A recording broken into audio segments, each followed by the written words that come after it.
Oke, bismillahirrahmanirrahim. Assalamualaikum warahmatullahi wabarakatuh. Baiklah, pada kesempatan kali ini kita akan membahas tentang perkembangan Islam pada masa Daulah Abbasiyah. Materi ini merupakan materi yang keenam pada mata kuliah sejarah materi pembelajaran SKI semester 6 Prodi Pendidikan Agama Islam. Baiklah, terlebih dahulu kita akan membahas mulai dari latar belakang berdirinya Daulah Abbasiyah ini. Nah, seperti yang bisa Ananda lihat, latar belakang berdirinya Daulah Abbasiyah ini disebabkan oleh beberapa hal. Di antaranya adalah adanya pemberontakan. Ini latar belakang berdirinya Daulah Abbasiyah ini berkaitan dengan kemunduran dari Daulah Umayyah. Nah, jadi kalau kita berbicara ini berarti kita harus membahas lebih dahulu terkait dengan kemunduran Daulah Umayyah. Nah, kemunduran Daulah Umayyah ini disebabkan antara lain oleh adanya pemberontakan dari kelompok Syiah, Khawarij, dan Mawali. Kemudian juga para khalifah dan juga pemerintahan di Daulah Umayyah itu banyak yang korupsi, sekuler, serta memihak sebagian kelompok.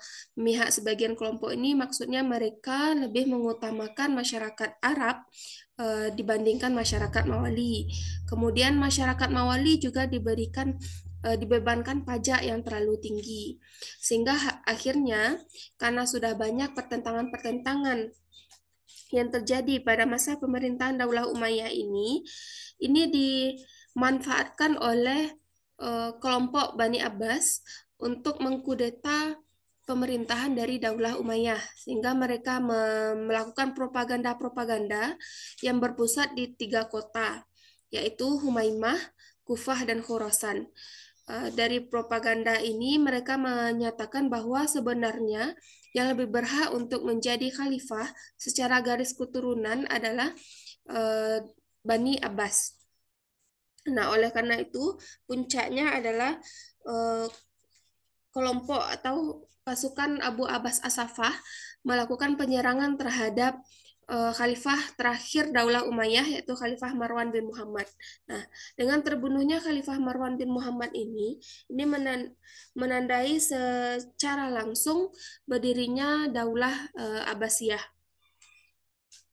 Selanjutnya, Daulah Abbasiyah ini memerintah selama kurun waktu lebih kurang 5 abad, yaitu dari tahun 132 Hijriah sampai 666 Hijriah, atau setara dengan 750 Masehi sampai 1258 Masehi. Nah, selama kurun waktu pemerintahan lebih kurang 5 abad ini, maka dibagilah menjadi 5 periode. Periode pertama itu berlangsung dari 132 Hijriah sampai 232 Hijriah. Kemudian periode kedua itu berlangsung dari 232 Hijriah sampai 847 Hijriah. Selanjutnya, periode ketiga, kedua ya, periode kedua itu berlangsung dari 232 Hijriah sampai 334 Hijriah. Kemudian periode ketiga itu berlangsung dari 334 Hijriah sampai 447 Hijriah. Sedangkan periode keempat itu berlangsung dari 447 Hijriah sampai 590 Hijriah. Selanjutnya, periode kelima itu berlangsung dari 590 Hijriah sampai 656 Hijriah. Nah, kenapa dibagi menjadi 5 periode ini? Ini berkaitan dengan kelompok yang mempengaruhi atau orientasi yang mempengaruhi pemerintahan dari Daulah Abbasiyah ini. Di periode pertama ini, Daulah Abbasiyah ini lebih berorientasi pada bangsa Persia, yang karena dalam pemerintahannya itu lebih banyak orang-orang Persia yang menjabat, ya, terutama itu dari kalangan keluarga Barmak. Oleh karena itu, periode pertama ini dinamakan dengan periode pengaruh Persia pertama. Kemudian eh, pada periode kedua itu dinamakan dengan periode pengaruh Turki pertama. Selanjutnya periode ketiga itu dipengaruhi oleh eh, keluarga Persia lagi, yaitu dinasti Buwaihi. Kemudian di periode keempat kembali lagi dipengaruhi oleh bangsa Turki, terutama yaitu bangsa Turki Seljuk. Selanjutnya di periode kelima itu eh, tidak ada eh, keluarga yang mempengaruhinya, hanya saja wilayah kekuasaan Daulah Abbasiyah ini hanya terbatas pada kota Baghdad dan sekitarnya. Nah, kalau untuk periode kemajuan Daulah Abbasiyah ini eh, yang merupakan puncak kejayaan umat Islam itu terdapat pada periode pertama, yaitu di rentang waktu 132 Hijriah sampai 232 Hijriah. Selanjutnya di periode kedua, ketiga, dan keempat itu sifatnya hanya mempertahankan apa yang sudah diraih di periode pertama, dan di periode kelima ini merupakan periode kemunduran. Selanjutnya kita berbicara tentang kebijakan para khalifah. Nah, ada khalifah-khalifah yang kita bahas sekarang ini hanya khalifah yang eh, menjabat di periode pertama pemerintahan Daulah Abbasiyah, dan itu pun tidak semuanya, hanya beberapa yang berpengaruh ya. Nah, seperti kita ketahui sebelumnya bahwa Daulah Abbasiyah ini didirikan oleh Abu Abbas As-Saffah. Namun Abu Abbas As-Saffah ini hanya memerintah selama kurang lebih 2 tahun, sehingga dalam kurun waktu pemerintahannya dia belum belum eh, belum mengatur pemerintahan secara baik, karena dalam 2 tahun pemerintahannya itu Abu Abbas As-Saffah sibuk untuk menstabilkan keadaan keamanan politik serta sosial Daulah Abbasiyah. Yang dilakukannya adalah menumpas keturunan Daulah Umayyah sampai ke akar-akarnya. Hal ini dilakukan karena karena dia tidak ingin di kemudian hari keturunan-keturunan dari Daulah Umayyah ini menuntut hak mereka untuk menjadi khalifah. Kemudian juga melakukan meredamkan pemberontakan-pemberontakan yang terjadi selama awal-awal masa pemerintahan Daulah Abbasiyah ini. Selanjutnya, peletakan dasar-dasar negara itu dilakukan oleh Abu Ja'far Al-Mansur. Abu Ja'far Al-Mansur ini memerintah dari tahun 754 Masehi sampai 775 Masehi. Di antara kebijakan yang dilakukan oleh Abu Ja'far Al-Mansur, yang pertama adalah memindahkan ibu kota pemerintahan Daulah Abbasiyah dari Hashimiyah ke Baghdad. Nah, pemerintahan ibu kota ini didasarkan oleh beberapa pertimbangan, terutama karena Abu Ja'far Al-Mansur ini ingin menghilangkan stigma negatif masyarakat sebelumnya yang pada pemerintahan Daulah Umayyah itu lebih mementingkan masyarakat Arab. Nah, sehingga ibu kota ini dipindahkan ke Baghdad yang itu merupakan kota yang sudah maju juga sebelumnya pada pemerintahan kerajaan Persia ya gitu. Jadi dia menghilangkan stigma negatif bahwa pemerintahan itu hanya berpihak pada masyarakat Arab saja gitu. Selain itu, Baghdad juga merupakan kota yang strategis. Dia merupakan kota pelabuhan dan juga merupakan jalur perdagangan, sehingga itu lebih mempercepat dalam perkembangan ekonomi. Selanjutnya, Khalifah Abu Ja'far Al-Mansur juga membentuk lembaga eksekutif dan yudikatif. Nanti ada beberapa departemen yang dibentuk oleh Abu Ja'far Al-Mansur. Selanjutnya dia juga melakukan perluasan wilayah ke Asia dan Eropa. Setelah itu ada Khalifah Al-Mahdi. Di antara kebijakan yang dilakukan oleh Khalifah Al-Mahdi ini yaitu melakukan atau membangun saluran irigasi sehingga ini bisa meningkatkan dalam sektor pertanian. Kemudian juga melakukan peningkatan hasil pertambangan yaitu tambang emas, perak, tembaga, dan besi. Selanjutnya ada Khalifah Harun Ar-Rasyid. Nah, masa pemerintahan Khalifah Harun Ar-Rasyid dari tahun 786 sampai 809 Masehi dan Khalifah Al-Ma'mun dari tahun 813 sampai 833 Masehi ini merupakan puncak kejayaan dari Daulah Abbasiyah. Kenapa dikatakan seperti itu? Karena pada pemerintahan Harun Ar-Rasyid dan Al-Ma'mun ini, Daulah Abbasiyah itu mencapai tingkat kestabilan, tingkat kesejahteraan ya, puncak kesejahteraan ya, baik dari segi sosial, ekonomi, masyarakat, dan juga perkembangan budaya serta ilmu pengetahuan. Nah, beberapa hal yang dilakukan oleh Khalifah Harun Ar-Rasyid ini adalah yang pertama mendirikan rumah sakit serta lembaga pendidikan dokter dan farmasi. Kemudian membangun pemandian umum serta tercapainya stabilitas dalam kesejahteraan sosial, kesehatan, pendidikan, ilmu pengetahuan, budaya, dan kesusastraan. Kemudian juga pada pemerintahan Khalifah Al-Ma'mun itu dilakukan penerjemahan buku-buku secara besar-besaran. Jadi buku-buku ilmu pengetahuan yang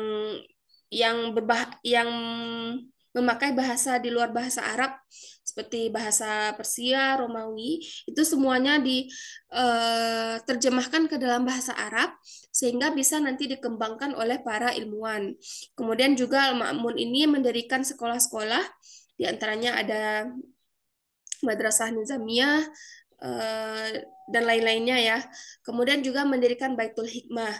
Nah, Baitul Hikmah ini bukan hanya sekedar perpustakaan, tapi dia juga menjadi tempat untuk berdiskusi, tempat untuk praktik, dan juga observatorium, tempat untuk melakukan penelitian. Jadi, kalau kita memaknainya, sekarang kalau di masa sekarang Baitul Hikmah ini sudah setingkat dengan universitas ya. Kemudian selanjutnya ada Khalifah Al-Mu'tasim. Khalifah Al-Mu'tasim inilah Khalifah yang pertama kali menggunakan tentara bayaran. Jadi dia ingin membentuk tentara profesional yang tentunya kalau tentara profesional itu harus digaji ya. Jadi dicarilah dia merekrut bangsa Turki. Kenapa bangsa Turki? Karena bangsa Turki ini terkenal dengan kekuatan fisiknya ya. Jadi direkrutlah tentara-tentara profesional dari bangsa Turki ini, yang kemudian mereka itu digaji. Nah, hal ini dilakukan untuk melakukan perluasan wilayah. Namun pada akhirnya, setelah Khalifah Al-Mu'tasim ini wafat, bangsa Turki ini kemudian berkuasa secara apa ya? Di luar batasnya gitu ya. Sehingga ditambah lagi khalifah-khalifah yang menjabat setelah Khalifah Al-Mu'tasim ini tidak sekuat khalifah ini, yang ini menyebabkan uh, bangsa Turki ini bukan hanya menjabat sebagai tentara, bukan hanya berperan sebagai tentara profesional, namun sudah ada yang menjabat sebagai pejabat-pejabat pemerintahan. Nah, inilah kemudian yang menandakan mulainya kedua ya periode kedua dari pemerintahan Daulah Abbasiyah. Selanjutnya kita lihat dari perkembangan politik pada masa pemerintahan Daulah Abbasiyah. Di antara perkembangan politik di Daulah Abbasiyah ini, yang pertama adalah para khalifah diangkat dari bangsa Arab, sedangkan pejabat-pejabatnya diambil dari bangsa Persia. Ini masih di fase atau di periode pemerintahan pertama ya, periode pertama dari pemerintahan Daulah Abbasiyah. Selanjutnya, Baghdad menjadi ibu kota negara dan pusat kegiatan politik, ekonomi, sosial, dan budaya. Kemudian juga para khalifah harus mendukung usaha untuk memajukan ilmu pengetahuan. Inilah yang menyebabkan pada periode pertama pemerintahan Daulah Abbasiyah itu ilmu pengetahuan berkembang pesat. Kemudian juga setiap orang itu diberikan kebebasan berpikir dan berpendapat. Dengan hal ini juga salah satu hal yang menyebabkan ilmu pengetahuan itu berkembang pesat ya, karena para ilmuwan bisa mengeksplorasi apa-apa saja yang mereka butuhkan terkait dengan disiplin keilmuannya. Ditambah lagi adanya gerakan penerjemahan buku-buku ilmu pengetahuan ke dalam bahasa Arab. Selanjutnya, ada seluruh pejabat dan ulama wajib mengakui hak Al-Quran itu, bahwa Al-Quran itu bukan makhluk. Al-Quran itu bukan makhluk ya. Eh, Maksud itu makhluk yang bernyawa, tapi Al-Quran itu merupakan kalamullah. Selanjutnya ada kebijakan dari Daulah Abbasiyah. Ini ada 6 ya. Kalau kita kategorikan itu ada 6 kebijakan besar pada masa awal pemerintahan Daulah Abbasiyah ini. Yang pertama yaitu em, pemindahan ibu kota. Nah, pemindahan ibu kota ini dilakukan karena ini adalah alasan pemindahan ibu kota dari Hashimiyah ke kota Baghdad. Yang pertama karena untuk menghindari situasi yang tidak kondusif di Damaskus dan Kufah, karena Damaskus saat itu masih konflik ya setelah penyerangan yang dilakukan oleh Abu Abbas Asafah ke Damaskus serta Kufah, karena Kufah merupakan pusat atau basis pertahanan orang-orang Syiah. Kemudian kota Baghdad ini juga letaknya strategis secara geografis dan juga merupakan jalur perdagangan ya. Selanjutnya, kota Baghdad ini pada masa kerajaan sebelumnya, pada masa kerajaan Persia itu juga sudah merupakan basis para pemimpin dan ilmuwan gitu. Jadi sebelum Abbasiyah memerintah di kota Baghdad itu juga sudah merupakan eh, pusat perkembangan ilmu pengetahuan dan serta banyaknya ilmuwan di sana. Selanjutnya, ada pemusnahan Daulah Umayyah. Nah, seperti yang Ibu sampaikan sebelumnya bahwa eh, Daulah Abbasiyah ini, Abu Abbas Asafah dan juga termasuk Khalifah Abu Ja'far Al-Mansur itu memusnahkan Daulah Umayyah itu sampai ke seluruh keturunannya. Hal ini dilakukan karena untuk menghindari gerakan pemberontakan yang takutnya muncul dari Daulah Umayyah ini.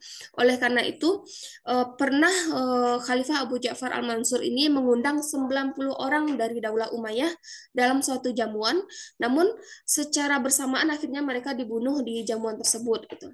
Selain itu, Khalifah Abu Ja'far Al-Mansur juga juga mengirim mata-mata untuk melihat apakah masih ada di antara keturunan Daulah Umayyah itu yang hidup. Nah, satu-satunya atau salah satunya mungkin ya keturunan Daulah Umayyah itu yang masih hidup saat itu dan berhasil lolos dari kejaran Daulah Abbasiyah itu adalah Abdurrahman Ad-Dakhil yang dia berhasil kabur ke Cordoba dan kemudian membangun pemerintahan di sana. Dan itulah yang kita sebut dengan pemerintahan Daulah Umayyah II di Cordoba. Kemudian eh, pelibatan bangsa Persia. Nah, eh, karena pada pemerintahan Daulah Umayyah yang sebelumnya itu mereka mengutamakan masyarakat bangsa Arab dalam mengisi jabatan pemerintahannya. Eh, Pada pemerintahan Daulah Abbasiyah ini mereka lebih memberikan peluang pada orang Persia untuk berkiprah dalam pemerintahan. Selanjutnya ada penumpasan pemberontakan. Nah, ternyata pemberontakan ini yang tidak hanya dilakukan oleh masyarakat atau oleh Daulah Umayyah saja, tapi juga dari kalangan kalangan keluarga Daulah Abbasiyah sendiri. Di antaranya ada Abdullah. Abdullah ini merupakan paman dari Khalifah Abu Ja'far Al-Mansur. Kemudian ada pemberontakan Sanfat, yaitu pemberontakan atas tuntutan kematian Abu Muslim Al-Khurasani. Kemudian juga ada pemberontakan Rawandiyah dan pemberontakan kaum Qajar. Selanjutnya, mereka menghapus politik kasta karena eh, menghilangkan itu tadi ya, kasta bahwa masyarakat Arab itu lebih utama. Nah, pada pemerintahan Daulah Abbasiyah ini mereka membebaskan masyarakat untuk memperoleh hak yang sama dalam kekuasaan, serta mereka juga menganut pemerintahan yang sifatnya demokrasi, mengutamakan demokrasi ya, kecuali dalam pemilihan khalifah. Tapi kalau pemilihan para pejabat pemerintahan itu mereka menggunakan prinsip demokrasi.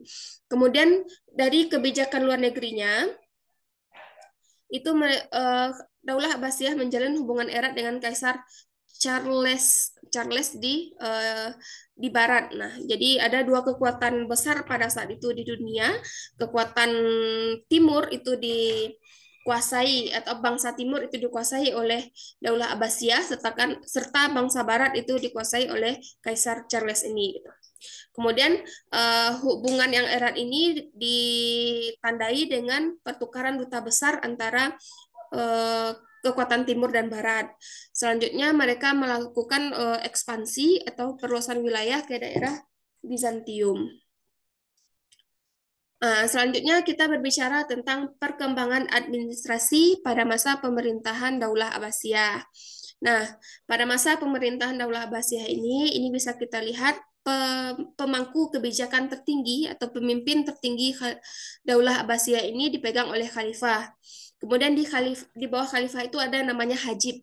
Kenapa hajib ini letaknya di atas wazir? Karena hajib ini merupakan yang pertama istilahnya sekarang ini asisten pribadi khalifah.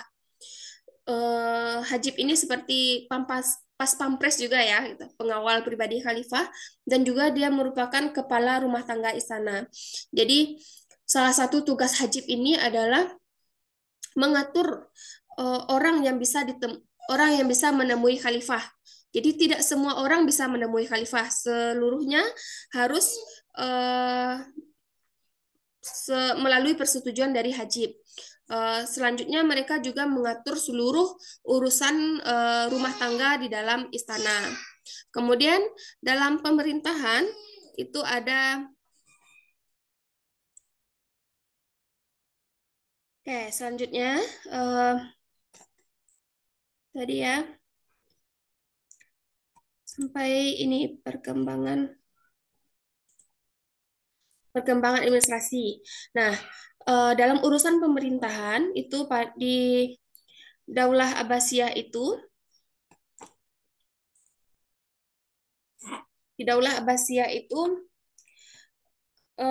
ada tiga yang pejabat ya di bawah khalifah.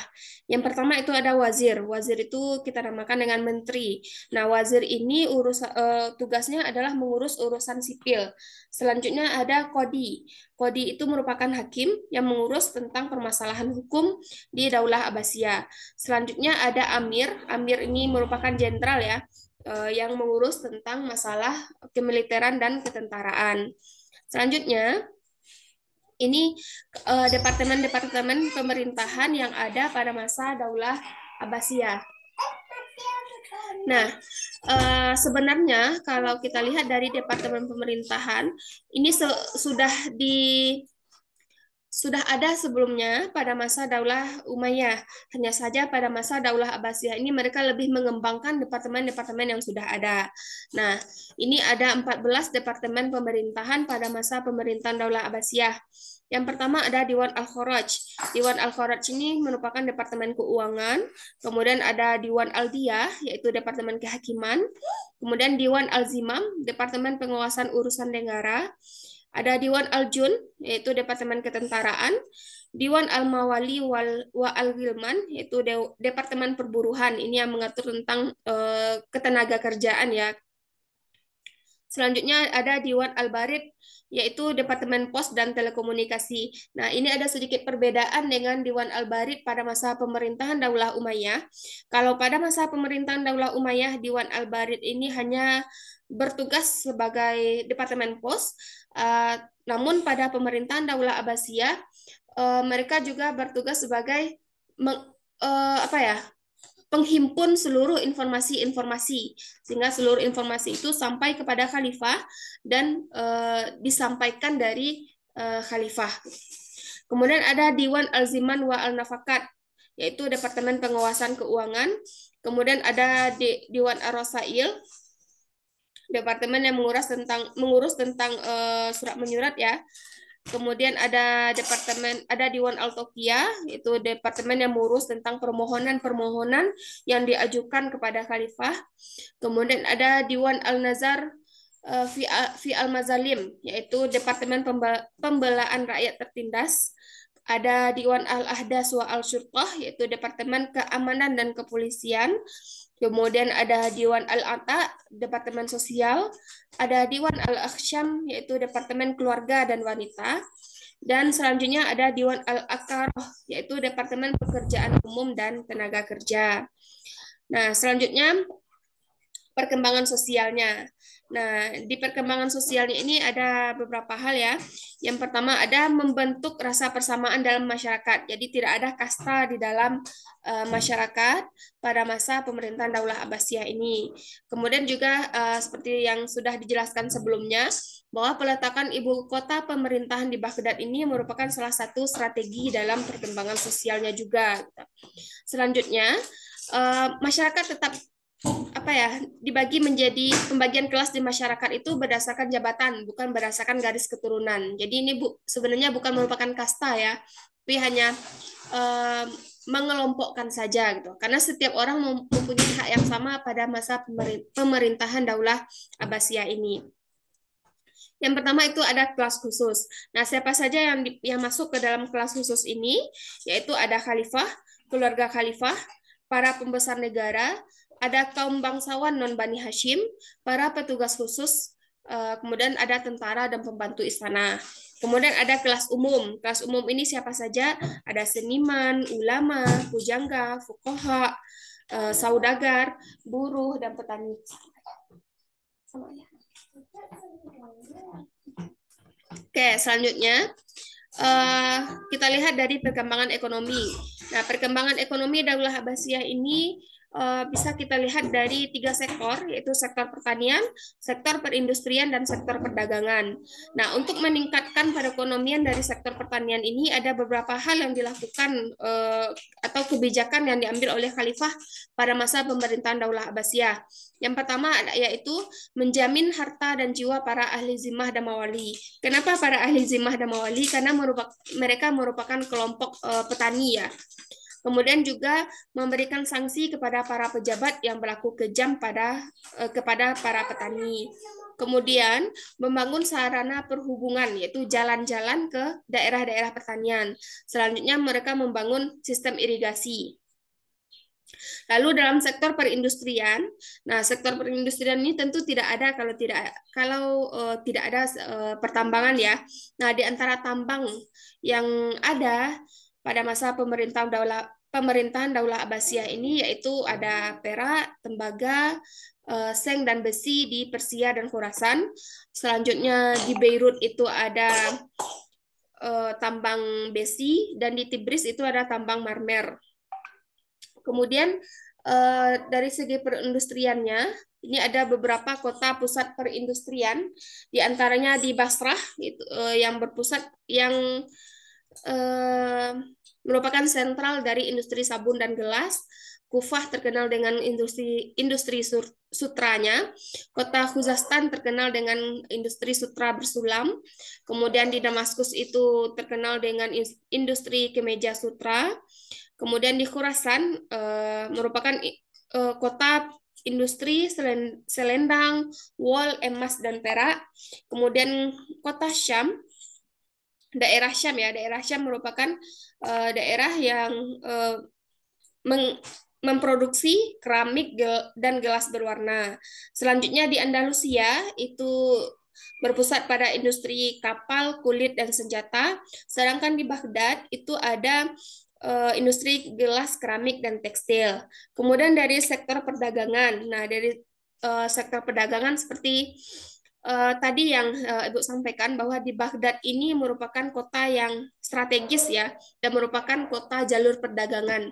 Oleh karena itu banyak pasar-pasar hasil produksi di Baghdad.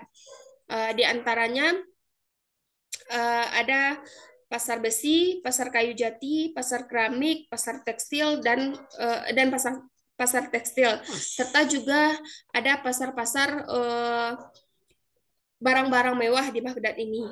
Kemudian selain Baghdad ada kota pusat pedagang lainnya yaitu Damaskus, Basrah, Kufah, Madinah, Kairo dan beberapa kota-kota di Persia. Selanjutnya perkembangan budaya. Nah, perkembangan budaya ini karena perluasan wilayah ini gencar terjadi pada masa pemerintahan Daulah Abbasiyah dan tentu perluasan wilayahnya semakin luas ya gitu. Sehingga wilayah yang semakin luas tentu juga budayanya semakin banyak. Nah, dengan perluasan wilayah ini tentu terbentuk terjadinya asimilasi budaya dan peradaban di setiap daerah Daulah Abbasiyah. Sehingga hal ini menyebabkan berkembangnya tren musik dan nyanyian. Bahkan para anak-anak khalifah itu diajarkan secara khusus di istana agar mereka bisa menyanyi.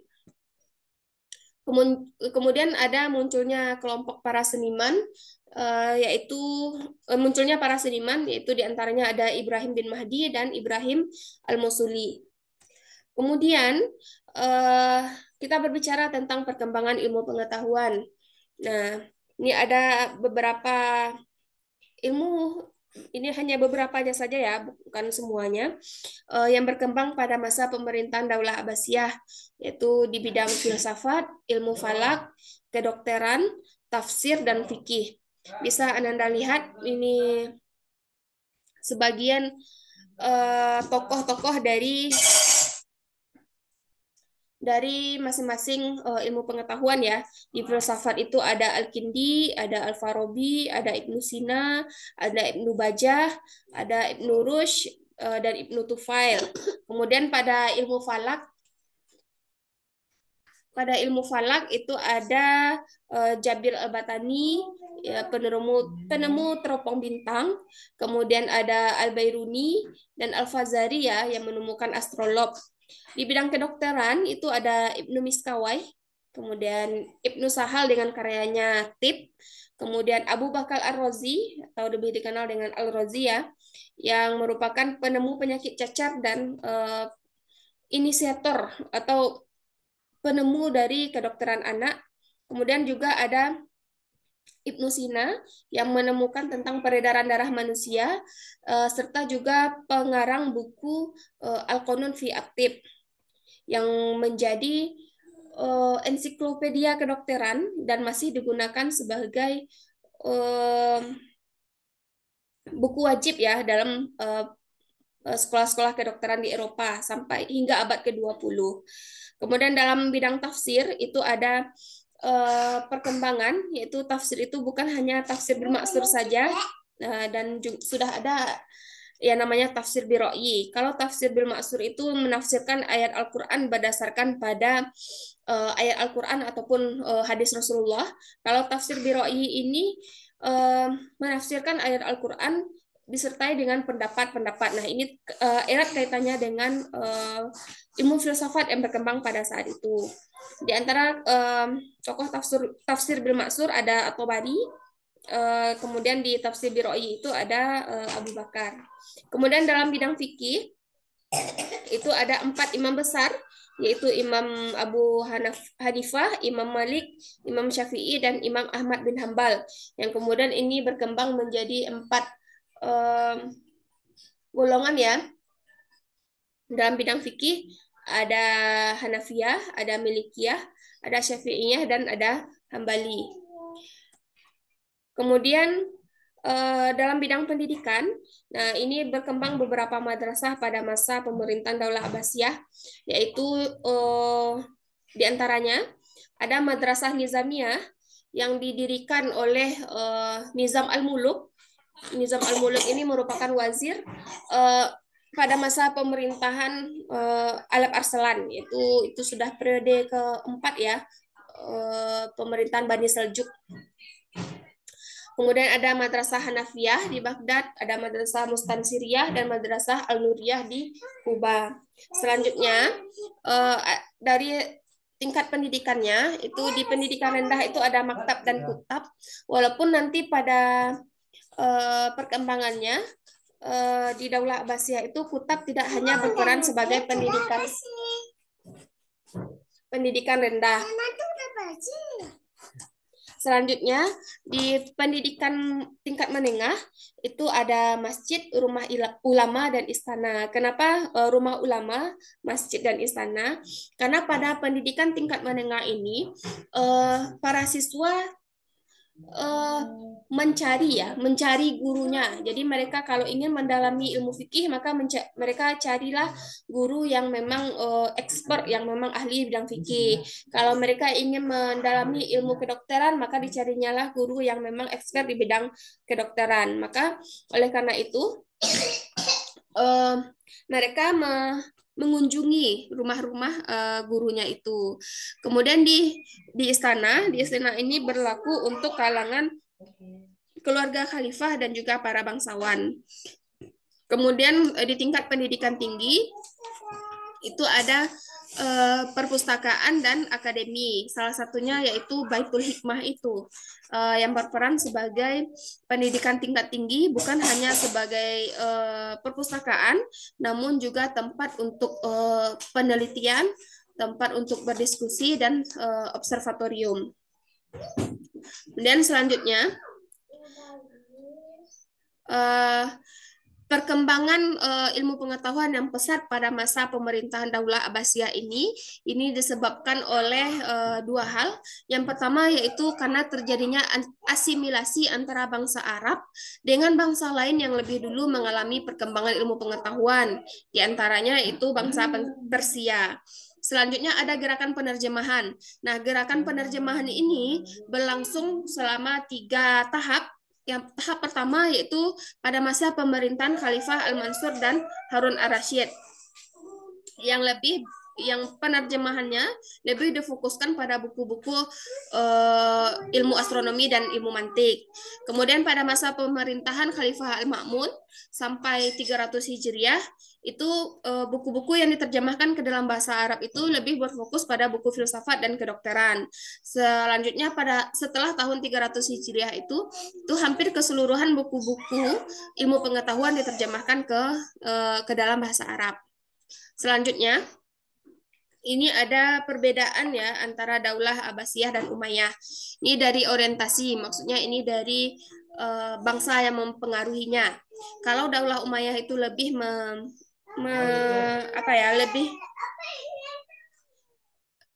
lebih mengutamakan bangsa Arab, maka pada Daulah Abbasiyah itu mereka lebih berpihak pada bangsa Persia dan Turki, atau di pemerintahannya itu pejabat pemerintahannya itu lebih banyak dari kalangan Persia dan Turki. Kemudian dalam penyelenggaraan negara di Daulah Umayyah sudah dibentuk departemen-departemen, namun belum ada kepala departemennya. Sedangkan pada Daulah Abbasiyah itu sudah dikembangkan, sudah ada ditunjuk seorang wazir sebagai kepala departemen. Kemudian aspek ketentaraan, dalam aspek ketentaraan di Daulah Umayyah itu hanya tidak ada tentara profesional, seluruhnya adalah tentara biasa. Sedangkan pada masa Daulah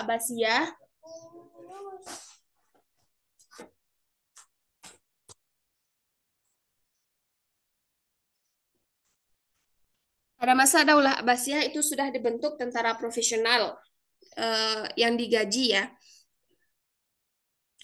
Lalu ini udah di akhir-akhir ini. Ini kemunduran dari Daulah Abbasiyah. Nih, faktor-faktor kemunduran dari Daulah Abbasiyah itu yang pertama ada khalifah yang lemah dalam memimpin, kemudian perselisihan dalam ruang lingkup politik dan pemerintahan. Selanjutnya mereka juga ketergantungan pada tentara bayaran ya. Nah, yang namanya ketergantungan pada tentara bayaran ketika mereka tidak menerima gaji yang cukup, tentu mereka tidak mau untuk bekerja ya. Kemudian juga terjadi perebutan kekuasaan antara keturunan di antara keturunan di Daulah Abbasiyah itu. Selanjutnya terjadinya kemerosotan ekonomi dan karena sudah pemerintahan khalifah yang sudah semakin lemah sehingga banyak dinasti-dinasti kecil yang bermunculan di daerah kekuasaan Daulah Abbasiyah. Nah, selanjutnya yang menjadi eh, penyebab runtuhnya Daulah Abbasiyah secara langsung itu adalah terjadinya serangan bangsa Mongol ke kota Baghdad yang dipimpin oleh Hulagu Khan. Saat itu khalifah terakhir Daulah Abbasiyah itu Khalifah Al-Mu'tasim terbunuh. Nah, ini dengan terbunuhnya Khalifah Al-Mu'tasim ini menandakan runtuhnya Daulah Abbasiyah.